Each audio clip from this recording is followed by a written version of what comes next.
Bonjour à tous, dans cette vidéo je vais vous montrer comment créer une facture simple sur Excel adaptée aux indépendants, aux prestataires de services et aux petites entreprises. Et si vous souhaitez obtenir gratuitement le modèle que je vais créer dans la vidéo, vous pouvez me le demander en commentaire ou par email.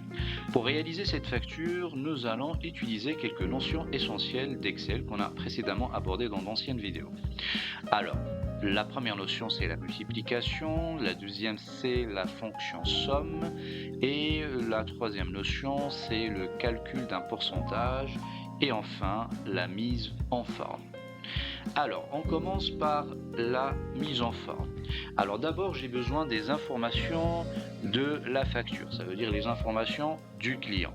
Alors, du client et aussi de l'expéditeur. Donc là, je vais ici dans cette partie-là mettre l'expéditeur et ici dans cette partie je vais mettre le destinataire. Alors commençons par l'expéditeur. Alors d'abord je vais fusionner cette partie pour pouvoir mettre le nom de la facture. Je vais mettre facture comme titre et je vais mettre une petite mise en forme, une petite couleur par exemple.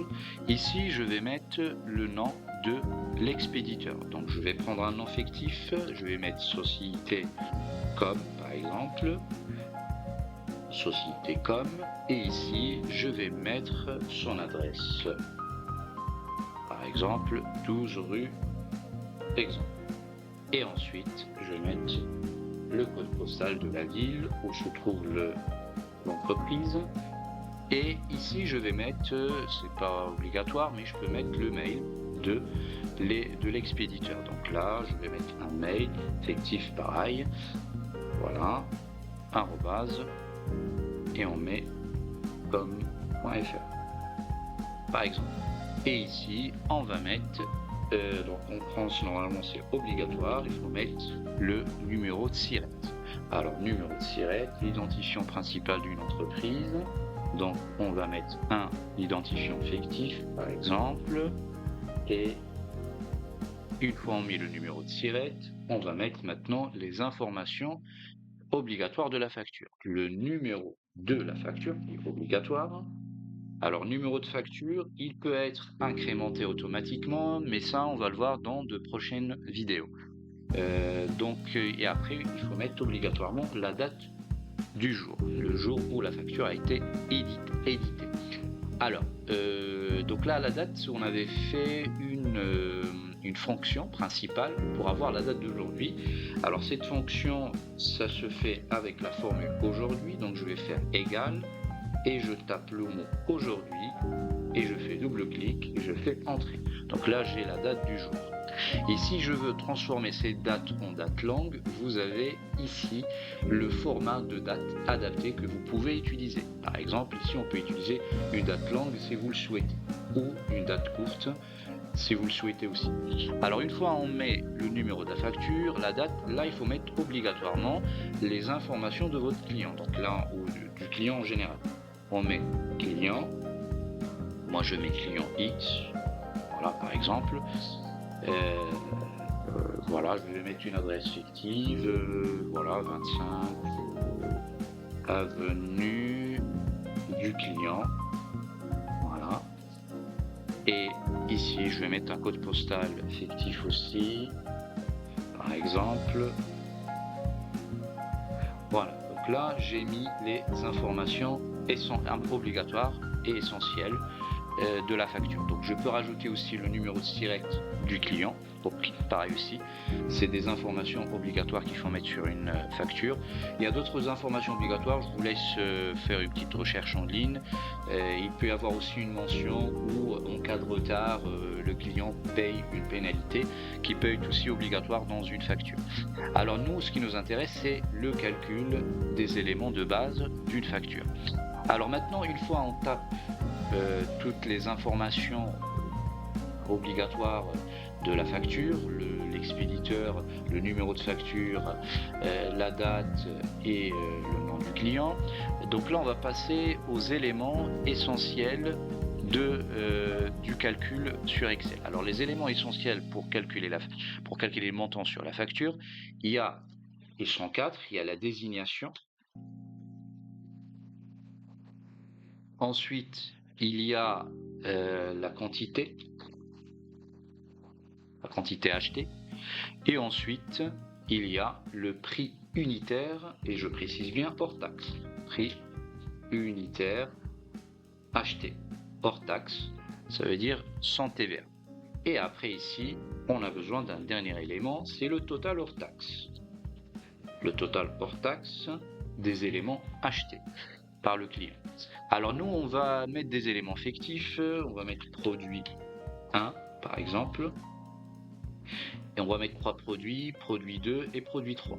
On a 3 produits, le client il a acheté 3 produits. Alors là, on va imaginer des quantités fictives, donc 2, il a acheté 2 sur le premier produit. Alors le premier produit, il coûte 50 € par exemple, ou 20 € si vous voulez.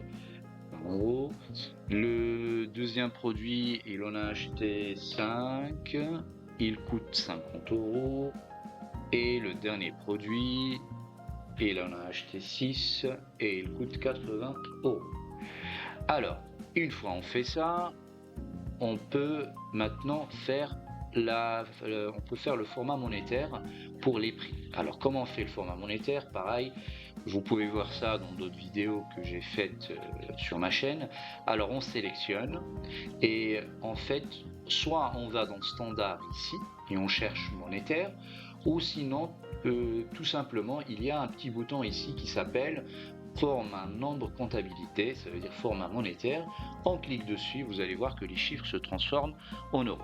Alors une fois on fait ça, on passe à la petite mise en forme, c'est-à-dire à mettre sous forme de tableau. Pareil, vous pouvez voir la vidéo au sujet de la création de tableau. Donc là je sélectionne et là je vais dans bordure et je fais toutes les bordures et là j'ai un tableau simple avec bordure.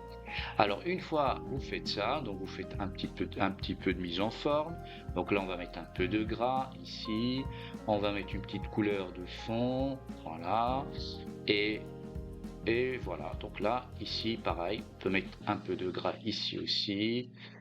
Voilà, le numéro de facture aussi pareil, on peut le mettre sous forme de bordure avec la date. Pareil, ici on peut mettre un petit peu en gras.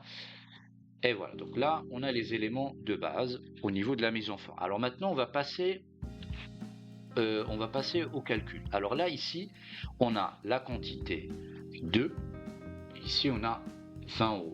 Donc là, on a besoin d'utiliser la multiplication. Alors la multiplication, on l'avait faite dans une précédente vidéo. On a dit qu'il y a deux façons de faire la multiplication. La première, c'est d'utiliser la formule, si vous voulez, la formule produit, ou sinon vous utilisez étoile, la touche étoile de votre clavier. Alors on fait égal, on clique sur le premier chiffre, le 2, on clique sur l'étoile et on clique sur le 20 et on fait entrer.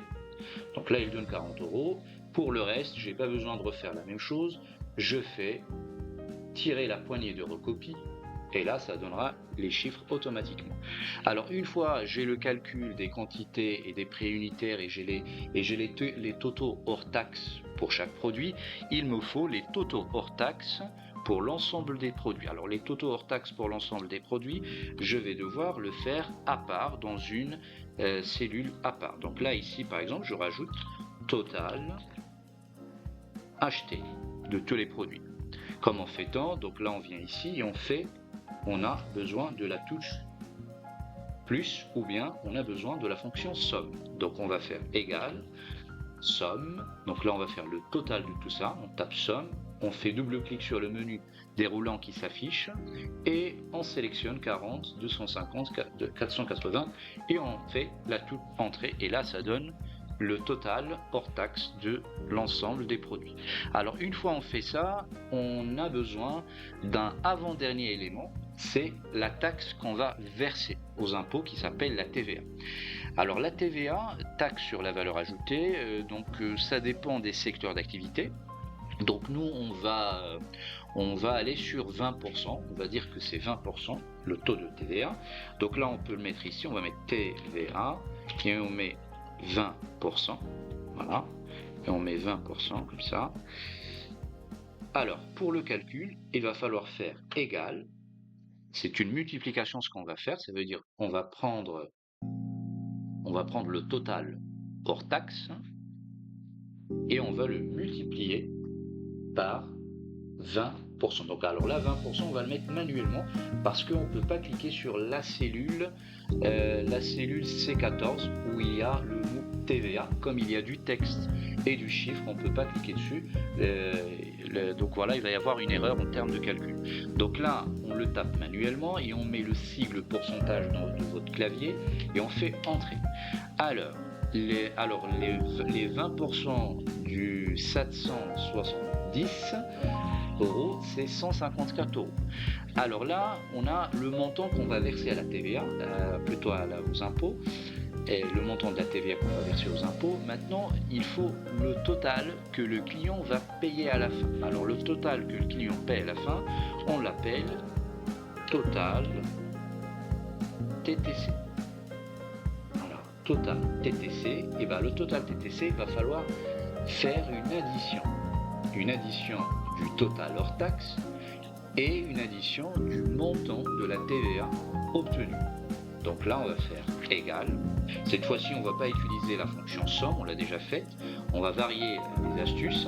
Donc là, on va cliquer sur 770 et on rajoute plus. On va faire le sigle plus ou le signe plus du clavier. Alors le signe plus, vous allez voir, il est sur le pavé numérique sur la droite. Ou vous allez le voir, il est aussi au-dessus, à côté de la touche Backspace de votre ordinateur. Donc là, on clique sur plus et on clique sur le chiffre 154 et on fait la touche entrée. Donc là, le total à payer, c'est 920. Donc là, je peux finir avec une petite mise en forme. Je peux rajouter ici un petit quadrillage, pardon. Donc là, voilà, on rajoute des petites bordures, voilà. Et ça, comme c'est un chiffre principal, ou plutôt c'est ce que le client doit voir pour payer, donc là on peut le mettre en évidence avec une autre couleur, voilà. Et donc voilà, votre facture elle est faite. Donc là, le numéro, donc ça dépend vous êtes sur quel numéro. Si par exemple c'est votre troisième facture, bon, vous pouvez faire ça. Par exemple, vous pouvez mettre l'année de la facture et vous pouvez faire un tiret et vous pouvez faire comme ça et vous mettez 0,3. Donc par exemple, ça veut dire que c'est la troisième facture sur l'année. Et si vous voulez le spécifier par mois, vous pouvez faire 2026 et vous pouvez mettre le mois en cours, par exemple, c'est possible aussi. Il y en a qui le font, hein, il y en a qui mettent aussi le mois en cours.